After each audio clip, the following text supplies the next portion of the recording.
오늘은 요한일서 2장 1절부터 6절까지 말씀을 가지고 사귐의 증거라는 제목으로 말씀을 나누려고 합니다. 사귐의 증거, 어떤 사귐이냐면은 바로 예수님과 그리고 또 하나님과 친밀한 사귐의 증거에 대해서 함께 나누려고 합니다. 요한일서 그 앞에 1장 내용들 아마 기억하실지 들으셨을지 기억하실지 잘 몰라서 간단하게 한번 정리를 좀 하려고 합니다. 왜냐하면 지금 어떤 그 문맥이 있죠. 문맥이 흘러가고 있는데 그 앞에 문맥을 이해하고 그 뒤에 말씀을 또한 묵상을 하고 나눠야 이해가 쉽고 빠르기 때문입니다. 간단하게 정리 요약하자면 이렇습니다. 1장 1절부터 4절까지는 하나님과 친밀한 사귐, 친밀한 교제로 초대하는 그러한 내용이었습니다. 그리고 5절부터 10절까지는 그렇게 친밀한 교제로 초대를 했는데 하나님과 친밀한 교제, 친밀한 사귐을 가지려면 어떻게 해야 하는가 하는 그 방법에 대해서 나눴습니다. 이어서 오늘 본문에서는 하나님과 친밀한 사귐을 누리는 자에게 나타나는 어떤 증거 혹은 그 열매가 무엇인지에 대해서 말씀하고 있습니다. 오늘 말씀을 통해서 우리의 삶을 점검하고 또한 하나님과 친밀한 사귐을 사모하는 시간 되길 예수 그리스도의 이름으로 소망합니다. 오늘 본문의 바로 앞의 내용, 바로 지난 시간에 말씀 나눴던 그 내용은 이렇습니다. 하나님과 친밀한 사귐을 위해서는 하나님께서 비치신 것 같이 우리 또한 빛 가운데 행해야 된다라는 것에 대해서 말씀을 나눴죠. 빛 가운데 행한다는 것은 죄를 짓지 않는 삶이 아니라 죄를 지었을 때 그 죄를, 우리의 죄를 자백하는 것이었습니다. 하나님 앞에 자백하는 것, 나의 죄를 숨기지 않고 자백하는 것, 그것이 바로 빛 가운데 행하는 것이었던 것을 우린 기억합니다. 굉장한 눈에 띄는 특징이었죠. 죄를 아예 안 짓는 것이 아니라 죄를 짓게 되는데 그 죄를 자백하는 것, 회개하는 것, 그것이 바로 빛 가운데 행하는 것이다 라고 앞에 본문에서 우린 나눈 바 있습니다. 나의 죄를 인정하지 않고 숨기고 속이면 거짓말하는 것이고 어둠에 행하는 것이다 라고 말씀을 했었습니다. 그리고 이어서 오늘 본문에서도 계속 죄에 대한 말씀이 이어집니다. 죄를 어떻게 다룰 것인가, 죄를 어떻게 이해하고 죄에 대해서 우리는 어떤 관점을 가지고 살아가야 할 것인가, 하나님과 친밀한 교제를 나누기 위해서 이 죄를 어떻게 우리가 다루어야 할 것인가에 대해서 또한 말씀을 하죠. 자, 어떤 말씀이 있는지 한번 살펴보도록 하겠습니다. 1절과 2절의 말씀입니다. 나의 자녀들아, 내가 이것을 너희에게 쓰면 너희로 죄를 범하지 않게 하려 함이라. 만일 누가 죄를 범하여도 아버지 앞에서 우리에게 대언자가 있으니 곧 의로우신 예수 그리스도시라. 그는 우리 죄를 위한 화목제물이니 우리만 위할 뿐 아니요 온 세상의 죄를 위하심이라. 아멘. 이렇게 말씀하고 있습니다.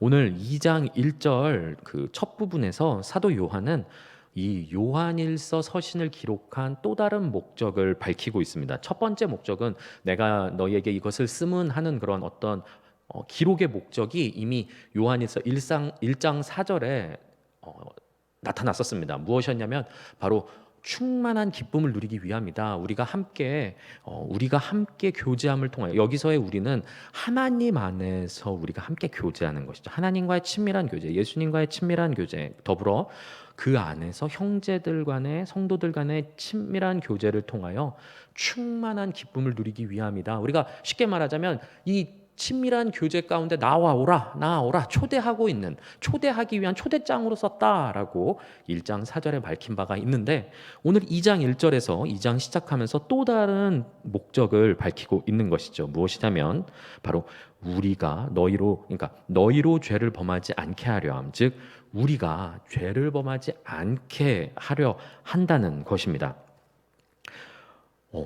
오늘 본문 바로 앞에서 제가 이제 앞에 내용을 요약해 드린 이유가 바로 여기 있는데요.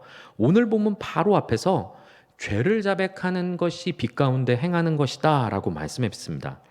죄를 회개하고 빛 가운데 거하면 됐지, 아니 어렵게 왜 우리가 죄를 범하지 않기까지 바란다고 말씀을 하고 있을까요? 그냥 죄를 자백하고 회개하면서 빛 가운데 나오면 됐지. 그렇게 해도 하나님과 교제할 수 있다고 했는데 왜 더 나아가서 부담스럽게 죄를 짓지 않는 삶을 살길 바라고 있는가? 왜 더 많은 것을 요구하고 있는가라는 생각이 들 수 있습니다. 왜 이렇게까지 말씀을 했을까요?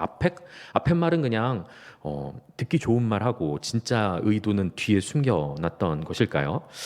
그게 그렇지가 않습니다. 왜냐하면은 이렇게 말을 하는 까닭은 실제로 우리가 이제는 예수 그리스도를 통해서 죄를 짓지 않을 수 있는 그러한 사람들이 되었기 때문입니다. 좀 이해가 되지 않고 나의 삶을 되돌아보면 쉽게 이해가 되지 않는 내용들인데요. 오늘 말씀을 계속 한번 나눠보도록 하겠습니다. 그리고 회개에 담긴 의미와 그 능력을 알지 못하고 그 회개를 악용하는 사람들 때문에 그렇습니다. 이게 무슨 의미냐면은 그래, 죄를 자백하기만 하면, 회개하기만 하면 빛 가운데 거하는 거라고, 간단하네, 죄 짓고 회개하자 라고 생각하는 사람들이 나올 수가 있습니다. 그렇게 되면은 이 회개가 악용되는 것이죠. 예수 그리스도의 보혈의 피로 말미암아 우리가 죄 용서함을 받게 되었는데 그 죄 용서를 너무나 값싼 은혜로 만들어 버리는 것이죠. 그래서 회개하면 용서받으니까 빛 가운데 거하는 거라고 하니까 마음껏 죄 짓고 차라리 죄 짓고 회개하고 죄 짓고 회개하고 하면 번거로우니까 죄를 왕창 짓고 한 번에다 몰아서 회개하고 하나님과 친밀한 교제를 나누면 되겠네 라고 회개에 대해서 오해하는 사람들, 그리고 회개를 악용하려는 사람들이 분명히 있기 때문에, 그러한 유혹 가운데 넘어갈 수 있는 사람이 있기 때문에 그보다는 더 나아간, 더 발전된 어떤 죄에 대한 스탠스, 자세를 잡게 하고자 하는 바가 있는 것이죠. 그리스도의 흘리신 피를 값싼 은혜로 변질시키고 회개를 마치 일회용품처럼 인스턴트 회개, 이렇게 만들고자 전락시키지 않기 위함이라는 것입니다. 이러한 회개는 지극히 자기중심적인 회개이죠. 내가 세상의 것을 다 취할 대로 취하고 나중에 회개해서 하나님께 나아가면 되지라고 생각하는 지극히 자기중심적이고 이기적인 그러한 마음을 가진, 그래서 죄를 이기려고조차 시도해보지 않는, 회개하면 죄 용서받으니까 뭐 내가 굳이 죄를 이길 필요가 있어 라고 생각하는 사람들이 없길 바랬기 때문에 사도 요한은 궁극적인 너희가 죄를 범하지 않기를 바란다라는 그런 목적을 밝히고 있는 것입니다. 그런 의미에서 참된 회개에 대해서 한번 좀 살펴봤으면 좋겠습니다. 회개는 능력이 있습니다. 몇 가지 능력이 있습니다. 그 중에서 나누고자 하는 한 두 가지 정도를 나누려고 생각을 하는데요. 오늘은 회개에는 죄를 이기는 능력이 있습니다. 회개에는 죄를 이기는 능력이 있습니다. 왜 그렇습니까? 예수 그리스도를 믿는 성도가 죄를 지어도 회개를 하면 죄를 용서받기 때문이죠. 이것은 앞서 나눈 1장 9절 말씀에도 있는 말씀입니다. 요한 1서 1장 9절 말씀입니다. 만일 우리가 우리 죄를 자백하면 그는 미쁘시고 의로우사 우리 죄를 사하시며 우리를 모든 불의에서 깨끗하게 하실 것이요. 아멘. 이렇게 말씀하고 있습니다. 회개 그 자체가 죄를 깨끗하게 하는 능력이 있는 것은 아닙니다. 그러나 우리가 죄를 자백하면, 참된 회개를 하면, 그리고 우리의 마음을 돌이켜 회개를 하면 하나님께서는 우리의 죄를 용서하시고 모든 경건하지 못하고 의롭지 못한 것에서부터 깨끗하게 하신다라고 약속하셨습니다. 그렇기 때문에 회개에는 죄를 이기는 능력이 있습니다. 여기서 지금 말씀드리는 죄를 이기는 능력이라 하면 우리가 죄를 안 짓는 그런 능력이 아니라 죄가 예수 그리스도의 보혈의 피를 이길 수 없다는 것이죠. 예수 그리스도의 보혈의 피 가운데 죄는 모두 다 도말되어져 버립니다. 깨끗하게 사라져 버리는 것이죠. 그렇기 때문에 그런 의미에서 회개는 죄를 이기는 능력이 있습니다. 우리 입장에서는 조금 소극적인 의미의 어떤 죄를 이기는 능력이다라고 생각할 수가 있는 것이죠. 회개의 또 다른 능력 한 가지가 있습니다. 바로 오늘 1절에도 말씀하신 내용이고 우리 입장에서는 조금 더 적극적인 어떤 입장에서의 능력인데요. 참된 회개는 죄를 범하지 않게 하는 능력이 있습니다. 참된 회개는 죄를 범하지 않게 하는 능력이 있습니다. 정말 그러한가? 회개를 해도 계속 죄를 짓는데 정말 회개가 죄를 범하지 않게 하는 능력이 있는가? 생각하실 수 있습니다. 의구심을 가질 수가 있는 것이죠. 이에 대해서는 참된 회개란 무엇인가에 대해서 한번 생각해 볼 필요가 있습니다. 요한 1서 말씀은 1장 1절부터 계속 지금 어떤 한 가지 주제에 대해서 계속 일괄적으로 말을 하고 있습니다. 무엇이냐면은 하나님과 혹은 예수 그리스도와 함께 누리는 친밀한 교제 가운데 함께 참여하도록 해라. 너희가 함께 친밀한 교제를 누려라. 그냥 이 땅을 살아가면서 하나님과 예수님과 아무 관계없이 그냥 엉뚱한 것을 붙들고 신앙생활하는 것이 아니라 하나님 안에서 예수 그리스도와 인격적인 친밀한 관계 안에서 신앙생활을 해라라고 계속해서 초대하고 있다는 것이죠. 바로 이 인격적인 만남과 친밀한 사귐에 대해서 계속 강조하고 있습니다. 회개도 바로 이러한 하나님과의 인격적이고 친밀한 관계 안에서 이루어져야 하고 고려되어져야 합니다. 그리고 또한 행해져야 하는 것이죠. 그것이 바로 참된 회개일 것입니다. 단순히 회개를 내 마음의 죄책감을 좀 덜기 위해서, 혹은 회개 안 하면 벌 받을 것 같으니까, 혹은 구원받기 위해서 하는 회개는 그것이 옳고 그름을 영역을 떠나서 지극히 자기 주관적이고 자기 중심적이고 이기적인 반쪽짜리 회개입니다. 회개만 자기 중심적으로 하는 것이 아니죠. 우리는 때로는 신앙생활조차도 자기 중심적으로 할 때가 있습니다. 우리 교회에서는 그런 분이 없으리라고 생각합니다. 근데 제가 어렸을 때 다니던 교회에서는 주일날 교회 나오는 이유가 무엇이냐면 하나님께 예배드리는 것보다 한번 혹시나 여러분도 그런 마음이 혹여나 있지 않은지, 한번 어떤 징크스 같은 것이 있진 않은지, 어떤 두려움이 있지 않은지 한번 좀 점검해 보았으면 좋겠어요. 솔직하게 점검해 보았으면 좋겠습니다. 주일날 교회 나오는 것이 주일날 교회 안 나오면 그 한 주간 동안 벌 받을까 봐, 안 좋은 일이 있을까 봐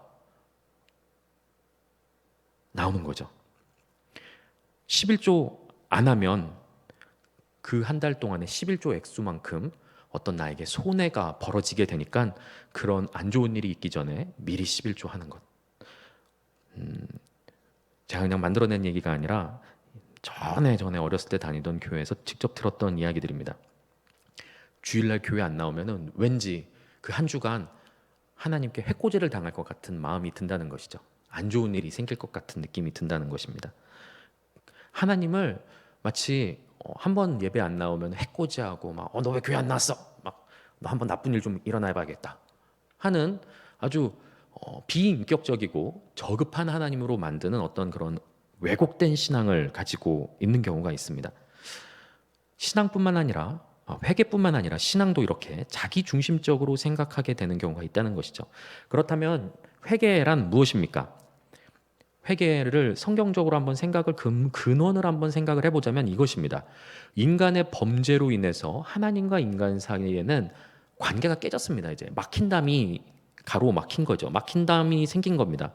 장애물이 생긴 겁니다. 이제는 하나님과 친밀하게 지낼래야 지낼 수 없는, 하나님과의 화목이 깨진 상태가 바로 우리가 인간이 범죄한 상태인 것이죠. 하나님과 원수된 상황입니다. 예수님께서는 그래서 인간이 마땅히 져야 할 죄의 값을 대신 짊어지셨습니다. 대신 죽으셨죠. 그로 인해서 이제 어떻게 됐습니까? 그 보혈의 피로 말미암아서 십자가 보혈의 공로에 의해서 하나님과 인간 사이에는 이제 가로막은 장애물이 사라지게 되었습니다. 막힌 담이 있을 때에는 인간이 하나님 앞에 나아갈 수 있는 방법이 없었습니다. 있었다고 하더라도 율법에 의해서 어떤 정해진 아주 지극히 작은 가능성밖에 없었던 것이죠. 뭐 1년에 한 번 대제사장이 한 번 주의 성소에 한 번 들어갈 수 있는 정도? 그 정도일까? 인간이 하나님 앞에 나아갈 수 있는 방법은 전무했다고 해도 과언이 아니죠. 나아갈 수가 없었습니다. 하나님과 친밀한 관계 자체를 누릴 수가 없었던 것이죠. 그런데 이제는 예수님을 믿는다면 누구나 언제든지 담대하게 주의 보좌로 나아갈 수 있게 되었습니다. 하나님과의 관계가 이제 회복이 된 것입니다. 화목을 이루게 되었다는 것이죠. 예수님의 보혈의 공로로 의지하여 말이죠. 하나님께서 왜 이런 수고를 하셨습니까? 하나님께서는 왜 인간이 져야 할 대가를 당신이 대신 감수하시면서 모든 값을 지불하시면서, 그 값이 결코 적지 않은 값이었는데 그 모든 희생을 치르면서까지 왜 이런 일들을 하나님께서 하셨습니까? 바로 우리를 사랑하시기 때문입니다. 사랑하셨기 때문이죠. 우리가 그대로 영원한 형벌을 받지 않길 바라셨기 때문에, 그리고 요한일서 1장부터 계속 말씀하고 있는 것처럼 영원한 기쁨이 있는, 충만한 기쁨이 있는 친밀한 사귐 가운데 우리와 함께 하고 싶으셨기 때문에 하나님께서, 즉 사랑하셨기 때문에 그 모든 수고와 희생과 값을 지불하면서까지 우리와 화목하기를 하나님께서 바라셨다는 것이죠. 우리 입장에선 도저히 하나님과 화해할 수 없었는데 하나님께서 먼저 화해의 손을 내밀어 주신 것과 다를 바가 없는 것이죠. 그렇다면 우리의 신앙은 무엇입니까? 이러한 관점에서 하나님과 우리와의 어떤 인격적인 관계에 비추어 보았을 때 우리의 신앙은 무엇입니까? 단순히 그냥 성경 지식 많이 쌓고 하나님에 대한 정보적 지식 많이 알아가는 것입니까? 절대로 그렇지 않습니다. 아니면 앞서서 말씀드렸던 것처럼 하나님한테 해코지 당할까봐 그 분노를 누그러뜨리기 위해서 하는 것입니까?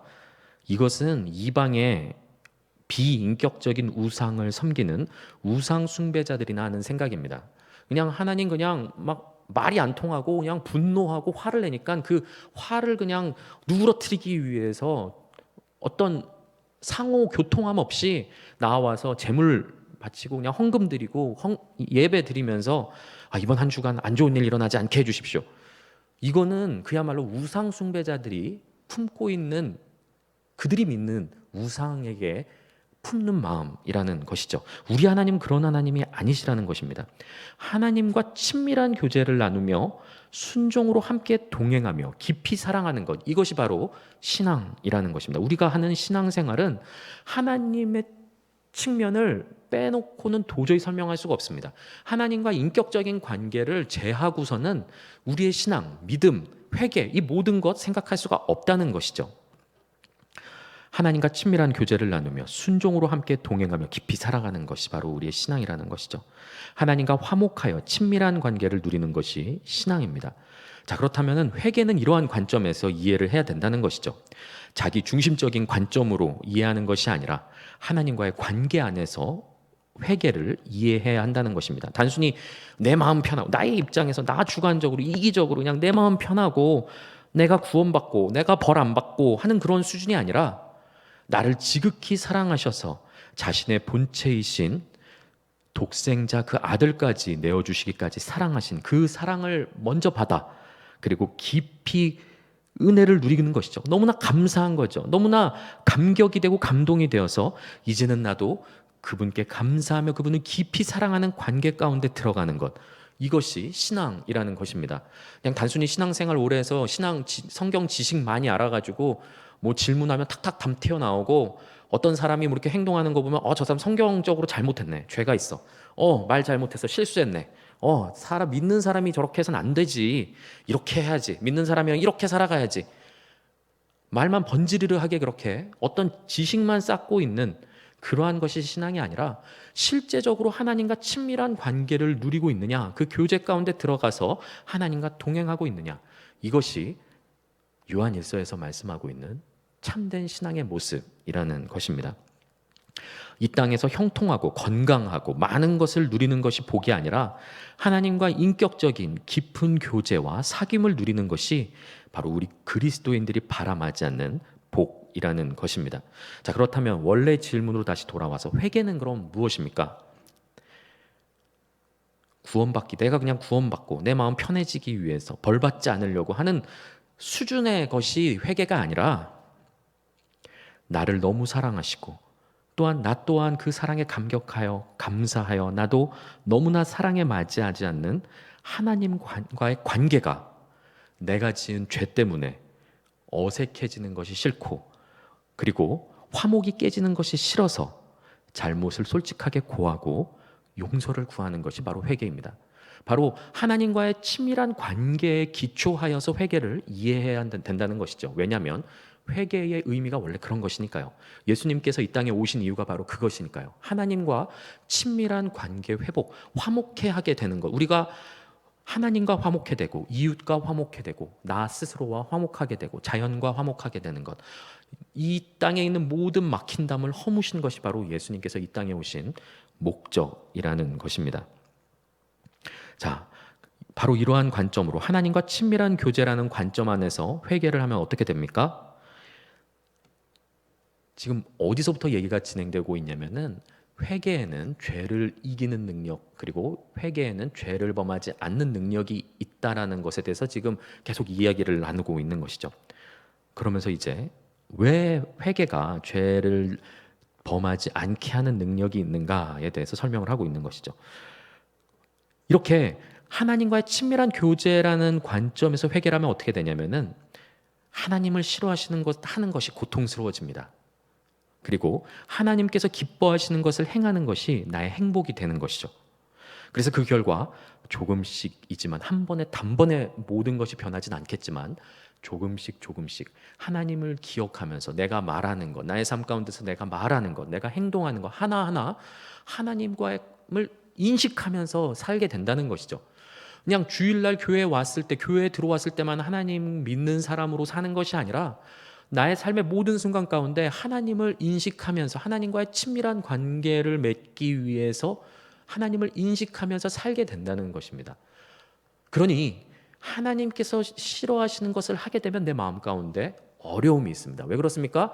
내가 죄책감 때문에 그렇습니까? 그렇지 않습니다. 죄책감 때문이 아니라 하나님과 관계 깨지는 게 싫기 때문이죠.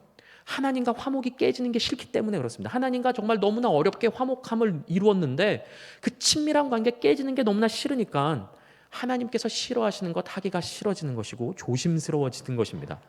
그러니 어떻게 됩니까? 조금씩 조금씩 한 번 예전에 10번 죄를 짓던 것이 이젠 한 번은 덜 하게 되는 것이죠. 9번, 8번, 7번. 그러다 보면 어느 순간 하나님께서 싫어하시는 것이 이제는 끊어버리게 되는 삶의 능력이 나타나게 된다는 것입니다. 사실 회개 자체가 앞서서 말씀드렸던 죄를 이기는 능력도 회개 그 자체가 죄를 깨끗하게 하게 하는 능력이 있다는 것은 아니라고 말씀드렸죠. 사실 두 번째 이 능력도 회개 그 자체가 죄를 범하게 하지 않게 하는 능력이 있는 것은 아닙니다. 바로 하나님과의 치밀한 관계, 사랑하는 마음이 우리를 죄로부터 멀어지게 만든다는 것이죠. 그래서 조금씩 하나님께서 하시는 말씀 가운데 순종하게 되는 것입니다. 이제는 성경 말씀을 머릿속으로 알고 있어요. 이거 하면 안 되는데, 저 사람 저거 하면 안 되는데 죄를 범했네.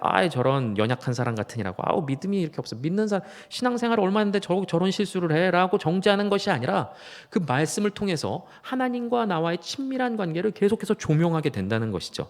그 말씀의 빛을 가지고 다른 사람을 조명하는 것이 아니라 나의 삶, 나의 마음, 나의 죄를 조명하게 되어서 나의 마음 가운데, 나의 삶 가운데 실천하게 되는 것, 그리고 죄를 범하지 않게 되는 것, 그것이 바로 하나님과의 친밀한 인격적인 관계 안에서 이루어지는 회개의 능력이다라는 것이죠. 사랑하는 성도 여러분, 하나님을 사랑하십니까? 예수님을 사랑하십니까? 예수님과 인격적이고 친밀한 관계를 맺고 계십니까? 정말 예수님을 사랑하신다면 예수님을 내 마음 가운데 손님으로 저기 사랑방 가운데 이렇게 가둬두고 사는 것이 아니라 나의 안방을 내어드리고 나의 왕좌를 내어드리며 예수님을 그 자리 가운데서 나의 주인으로 모시고 그 말씀 가운데 순종하며 친밀한 인격적인 관계를 맺으면서 살아가는 것이 신앙입니다. 다시 한번 주님께 여러분께 여쭙겠습니다. 정말로 예수님을 사랑하십니까? 그렇다면 예수님과 친밀한 교제를 누리고 계십니까? 요한일서 처음 나눴을 때도 말씀드렸던 것처럼 하나님과 친밀한 관계 누리는 것, 예수님과 친밀한 교제를 누리는 것은 그리스도인으로서 선택이 아닙니다. 선택이 아닙니다. 필수입니다. 그것이 신앙생활이기 때문에 그렇습니다. 교회 밖에 나가면 바로 넌 크리스천으로 사는 것 혹은 샤이 크리스천으로 사는 것이 신앙이 아니라는 것이죠. 학교 안에서 그리고 회사 안에서 직장 안에서 다른 믿지 않는 사람들 안에서 교회 다니는 사람들, 교회를 비난하는 사람들 앞에서 담대하게 예수 그리스도를 전할 수 있는가? 식사 자리에서 식기도 하는 것이 무엇이 중요하겠냐마는 정말 담대하게 그들이 내가 바로 예수 그리스도를 믿는 그리스도인이라는 것을 담대하게 보여줄 수 있는가.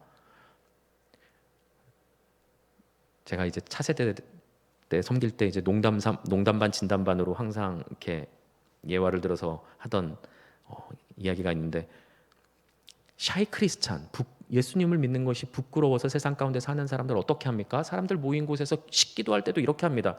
하나님 이 양식 주셔서 감사합니다. 이 양식 이렇게 기도하는 게 아니죠. 물건 떨어뜨립니다. 그리고 하나님 감사합니다. 감사. 예수님께서 아멘. 예. 뭐예요? 핸드폰이 떨어져서. 이게 기도입니까, 여러분? 그렇지 않다는 것이죠. 세상에 나아가서 정말로 예수 그리스도를 내가 담대히 전하며 내가 사랑하는 예수님을 전하며 살고 있는가? 내가 그에 합당한 삶을 살고 있는가? 돌이켜 보아야 한다는 것이죠. 오늘 본문 말씀은 바로 그것에 대해서 계속 지적하고 있는 것입니다. 우리가 단순히 이 땅에서 나의 욕심을 채우기 위해서 꼭 무엇을 가져야 하고 꼭 어디에 들어가야 하고 어떤 회사에 어떤 대학에 어떤 과에 꼭 내가 들어가야 하고 꼭 무엇을 누려야 내가 더 무엇인가를 가져야 한다는 생각 내려놓았으면 좋겠습니다. 이것이 자기 부인이라는 것이죠. 나의 나됨, 나의 소만, 나의 욕심, 나의 주인됨, 내 뜻대로 이 나의 삶이 인도되어졌으면 하는 바램들, 이 모든 나의 주인됨을 하나님 앞에서 내려놓는 것, 이것이 바로 자기 부인이라는 것이죠. 삶의 수많은 선택지를 만나면서 하나님이 우선순위에서 밀리지 않았으면 좋겠습니다. 이번에 회사에서, 학교에서, 친구들과 어떤 약속이 있으니까 하나님과의 약속은 우선순위에서 자연히 밀리게 되는 것, 그런 일들이 벌어지지 않았으면 좋겠다는 것입니다. 하나님을 내 인생에 필요한 것을 채워주는 금송아지 정도로 여기지 않았으면 좋겠습니다.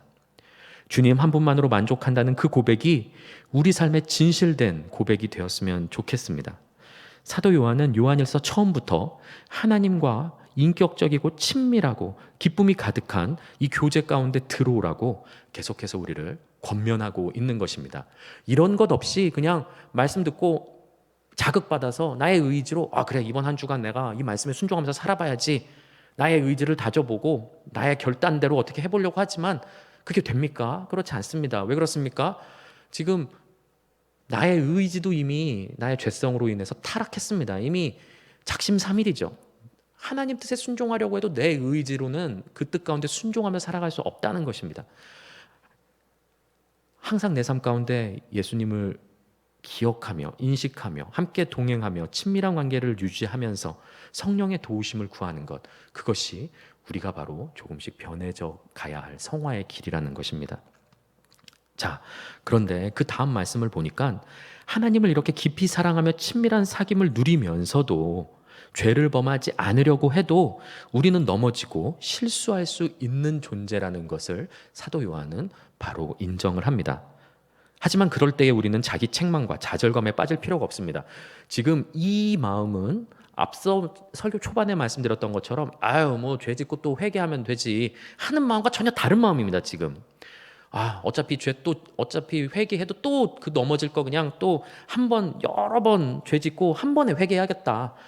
이번 한 번 잘못하고 또 회개해야지 하는 이런 마음이 아니라 정말 하나님과 친밀한 교제 가운데 들어가려고 해도 나의 연약함 때문에 또 죄악 가운데 넘어지고 나의 어떤 중독 가운데 넘어지고 유혹 가운데 넘어지고 핍박 가운데 두려워서 넘어지는 그러한 상황들을 말하는 것이죠. 하나님의 친밀한 관계를 유지하려고 애를 씀에도 불구하고 나의 연약함 때문에 넘어지는 그런 상황을 말합니다. 그 앞에 있었던 그런 어떤 반쪽짜리 회개가 아니라 정말 참된 회개, 하나님과의 친밀한 관계를 유지하기 위해서 애를 쓰는 도중 가운데서도 넘어지게 되는 상황을 말씀하는 것이죠. 그럴 때 자기 책망과 좌절감에 빠질 필요가 없다고 오늘 본문은 말씀합니다. 1절 말씀처럼 우리에겐 대언자이신 예수님이 계시기 때문입니다. 대언자란 무엇입니까? 이 단어는 사실 법적인 용어입니다. 재판의 피고인석에 우리가 서 있는 것이죠. 죄를 지은 우리가 서 있는 것입니다. 재판장으로서는 하나님께서 그 재판석에 앉아 계십니다. 그럴 때 피고인석에서 우리가 할 수 있는 선택지는 많지 않습니다. 말씀을 준비하면서 과연 내가 이 천상의 재판 석에 섰을 때 과연 내가 무엇을 할 수 있을까 한번 생각을 해봤습니다. 그랬더니 몇 가지 할 수 있긴 합니다. 한 가지는 무엇입니까? 나의 죄를 부인하고 인정하지 않는 것입니다. 하나님, 저는 그런 적이 없습니다. 제가 그러려고 그랬던 것이 아니라, 제가 그러려고 게 아니라 그 사람이 그래가지고 내가 그럴 수밖에 없었던 겁니다. 라고 변명하게 되는 것이죠. 그러나 이미 이에 대해서는 요한일서 1장에서 이러한 사람들, 거짓말하고 죄를 숨기는 자들, 속이는 자들은 무엇이라고 말씀하고 있습니까? 거짓말하는 자라고 말씀하고 있습니다. 그것은 답이 아니라는 것이죠. 빛이신 하나님 앞에서 우리의 죄를 숨길 수는 없습니다. 다른 한 가지는 무엇을 할 수 있습니까? 나의 의로움을 호소하는 겁니다. 그러나 이것 또한 잘못된 것이죠. 나의 의로는 나의 무죄를 증명할 방법이 없습니다. 나의 의로는 구원받을 수가 없기 때문이죠. 다른 방법은 무엇입니까? 나의 죄를 인정하고 자백하며 잘못을 구하는 것입니다. 이것이 회개이죠. 재판관의 긍휼과 자비를 기대하면서 나의 잘못을 고백하는 것이죠. 그리고 내 옆에 보니 누가 계십니까? 나를 대신해서 말씀하시는 예수님께서 변호사로 계시는 것이죠. 이것이 대언자입니다. 할 말이, 입이 10개라도 할 말이 없는 나를 대신해서 대신 법정에서 나를 변호해 주시는 분이 바로 예수님이라는 것입니다. 얼마나 든든합니까? 이러한 재판에서는 패소할 리가 없습니다. 예수님께서 우리를 대신해서 변호하시고 나의 의로움을 말씀하고 계시는데 어떻게 그 재판에서 패할 수가 있겠습니까? 예수님께서는 이렇게 우리의 변호사가 되어주신다는 것입니다. 이것이 바로 본문에서 말씀하는 대언자의 의미죠. 또한 2절에서 예수님께서는 화목제물이 되신다고 말씀합니다. 죄는 하나님과 우리 사이의 화목을 깨트리고 관계를 틀어지게 만듭니다. 그 죄의 영향력을 제거하고 다시 하나님과 우리 사이를 화목하게 만드시는 분이 예수님이시다라고 말씀합니다. 이 화목제물이 구약의 제사 가운데서부터 계속 유지되어져 왔다는 것, 그리고 속죄제와 속건제가 계속해서 있었다는 것은 우리의 죄를 하나님께서는 용서하시고 관계 회복을 하나님께서 먼저 바라셨다는 것입니다. 제사제도를, 그 구약의 제사제도를 우리가 만든 것이 아니라 하나님께서 우리에게 제시해 주신 것이죠.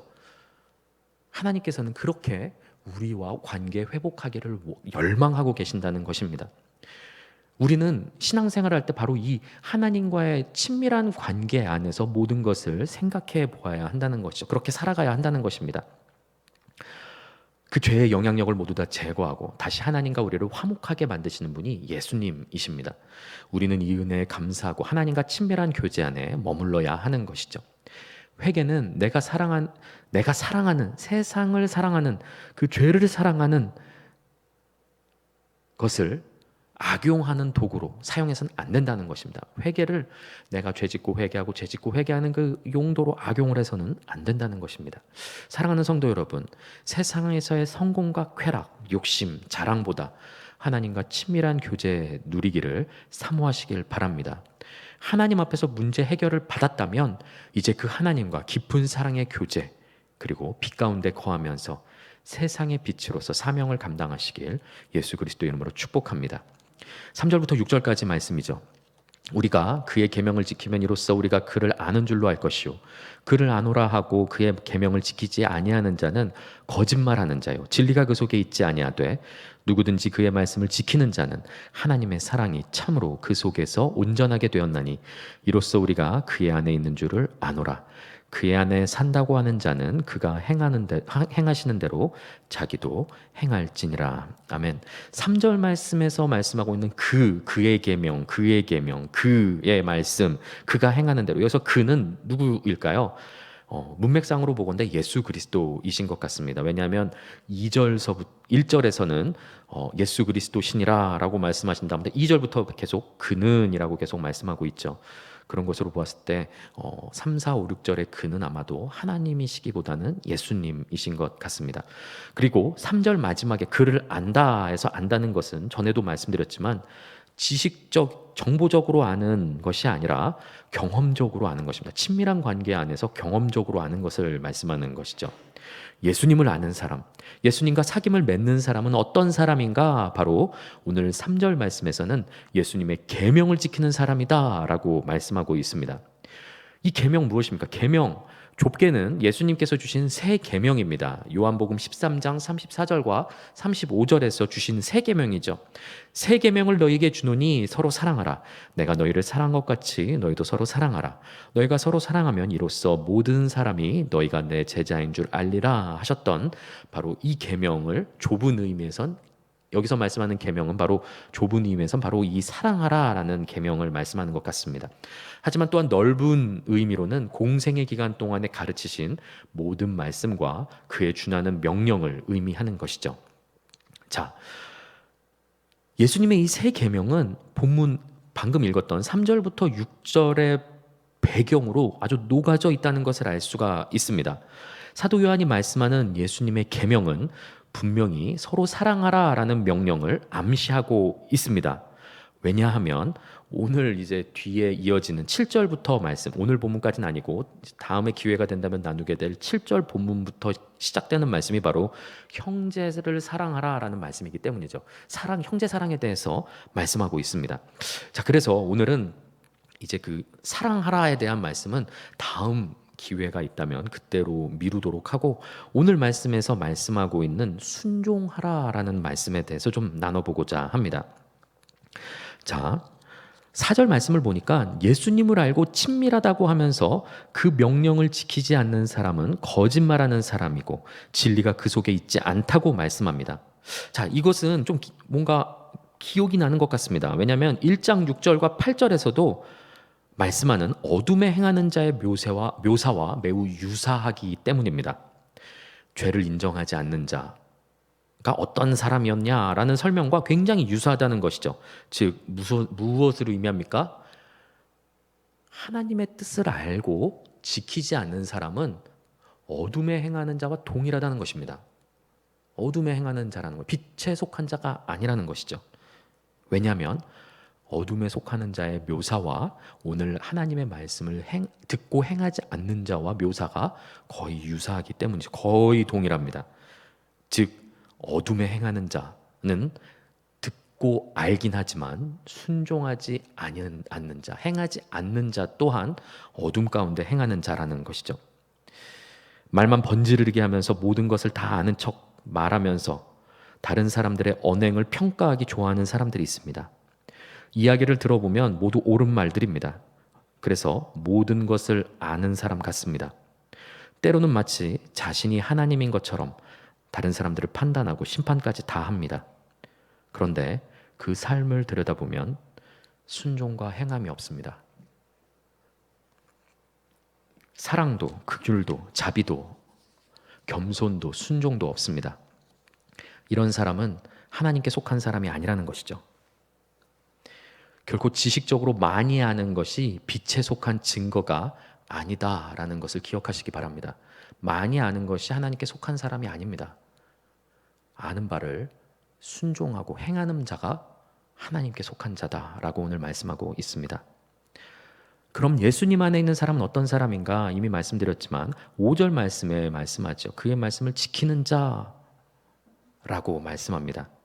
이와 유사한 말씀이 요한복음에 기록되어 있죠. 요한복음 14장 21절 말씀입니다. 나의 계명을 지키는 자라야 나를 사랑하는 자니 나를 사랑하는 자는 내 아버지께 사랑을 받을 것이요 나도 그를 사랑하여 그에게 나를 나타내리라. 나타낸다는 건 무엇입니까? 친밀한 교제를 나를 알리겠다. 나를 계시하겠다. 그 말씀이 무슨 뜻인지 알게 하겠다. 하나님의 숨겨진 지혜와 지식들을 알게 하겠다. 말씀하시는 거, 약속하신 것이죠. 누가요? 나를 사랑하는 자가요. 나를 사랑하는 자는 누구라고요? 계명을 지키는 자다라고 말씀하고 있습니다. 나의 계명을 많이 알고 있는 자, 많이 정확하게 알고 있는 자가 나를 사랑하는 자니라고 하지 않는다는 것에 주목하시기 바랍니다. 많이 알고 있는 것, 정확히 알고 있는 것 아무 소용이 없습니다.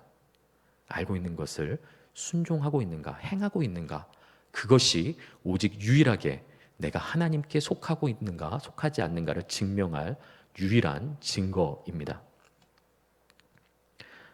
말하고 평가하는 사람이 아니라 명령을 행하고 지키는 자가 예수님 안에 거하는 사람이라는 것이죠. 예수님 안에 거하는 자, 예수님과 친밀한 사귐을 누리는 사람은 예수님을 닮아가게 되어 있습니다.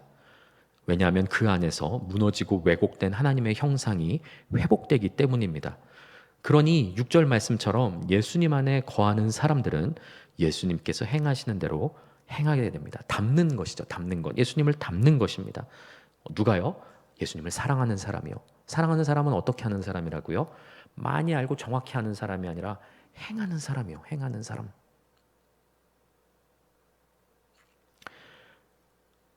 바로 그렇게 예수님께서 주신 말씀 가운데 순종하며 살아갈 수 있는 저와 여러분 되시길 예수 그리스도의 이름으로 축복합니다. 할 말이 참 많을 수도 있습니다. 다른 형제들을 보면서 참 할 말이 많고 판단하고 정죄하고 싶은 것 참 많은 것 알고 있습니다. 하지만 잠시 그를 평가하기 전에 그 평가하는 그 평가 기준으로 나를 들여다보라는 것이죠. 나는 과연 내가 평가하고 있는 그 평가대로 살고 있는가? 나는 그것을 행하고 있던가? 나에게 먼저 그 말씀을 적용하며 그 뜻 가운데 순종하며 사는 것, 그것이 바로 하나님과 친밀한 교제를 누리는 삶이라는 것입니다. 예수님과 친밀하고 인격적인 교제를 맺는 것은 다른 것이 아니라 바로 주의 말씀에 순종하는 것입니다. 예수님과 동행이라고 하면 뭔가 신비적인 것을 보고 신비한 것을 보고 기적이 일어나고 막 기도하면 하나님 오늘 동쪽으로 가야 됩니까? 서쪽으로 가야 됩니까? 저 사람 만나야 됩니까? 말아야 됩니까? 하는 데서 동쪽으로 가라. 뭐 이런 음성을 듣고 그런 게 아니라는 것입니다. 물론 선교지와 같은 강권적인 하나님의 역사가 이루어지는 곳에서는 하나님의 뜻과 계획이 그렇다면 그렇게 일하실 수 있음을 인정합니다. 그렇지만 성경은 기본적으로 예수님과의 동행 그리고 예수님 안에 거하는 삶에 대해서 예수님 안에 거하면 하늘에서 금가루가 떨어지고 어금니가 금리로 변하고 그런 걸 말씀하고 있지 않다는 것이죠. 신비적인 것을 말씀하고 있지 않습니다. 이미 성경을 통해서 하나님의 뜻을 모두 계시해 주셨습니다. 이제 남은 것은 우리의 뜻을 하나님께 때를 써서 나의 뜻을 어떻게 해서든지 관철시키는 것이 아니라 하나님의 뜻에 나의 마음과 생각을 맞춰 나가는 것, 즉 순종하는 것, 그것이 하나님과 친밀한 교제를 누리는 삶이라는 것이죠. 친밀한 교제가 다시 말씀드리지만 하나님 내가 오늘 어느 쪽으로 가야 됩니까? 누구를 만나야 됩니까? 뭘 먹을 짜장면 먹습니까? 짬뽕 먹습니까? 이런 거 음성 듣고 그런 어떤 신비한 것이라 라기인 것이 아니라 성경은 그런 것을 말하고 있는 것이 아니라 성경 말씀을 통해서 이미 하나님께서는 하나님의 뜻을 다 계시하셨습니다. 이미.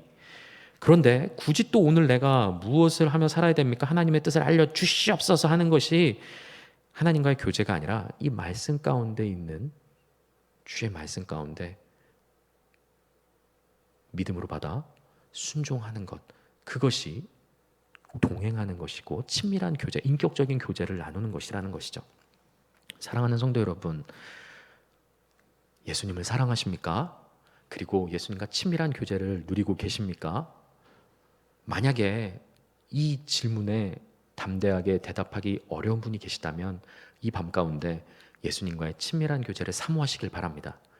예수님과의 친밀한 교제는 신앙인으로서 예수 그리스도를 믿는 그리스도인으로서 선택이 아닙니다. 필수입니다. 필수. 왜냐하면 그것이 바로 하나님을 알아가는 길이고 예수님을 알아가는 길입니다. 경험적으로 알아가는 길입니다.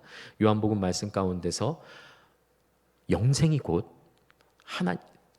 예수님과 그를 보내신 하나님을 아는 것이다 라고 말씀했습니다. 그것이 바로 우리가 영생을 걷는 길입니다. 하나님과 함께 동행하는 것, 친밀한 교제와 관계 안에 들어가는 것, 그 말씀 가운데 순종하는 것. 나의 뜻과 생각은 다르지만 예수님께서 내 삶의 주인이시기 때문에 나의 경험과 나의 철학과 나의 고집과 나의 바램과 나의 뜻과 다르지만 그 모든 것을 접고 절대로 용서할 수 없지만 용서할 수 없는 사람을 용서하고 절대로 순종하기 싫지만 순종하고 그 뜻 가운데 순종하며 자기를 부인하고 자기 십자가를 지고 예수님을 따라가는 것, 그것이 바로 오늘 본문이 말씀하고 있는 영생이고 또한 하나님과 예수님과 친밀한 교제 누리는 삶입니다.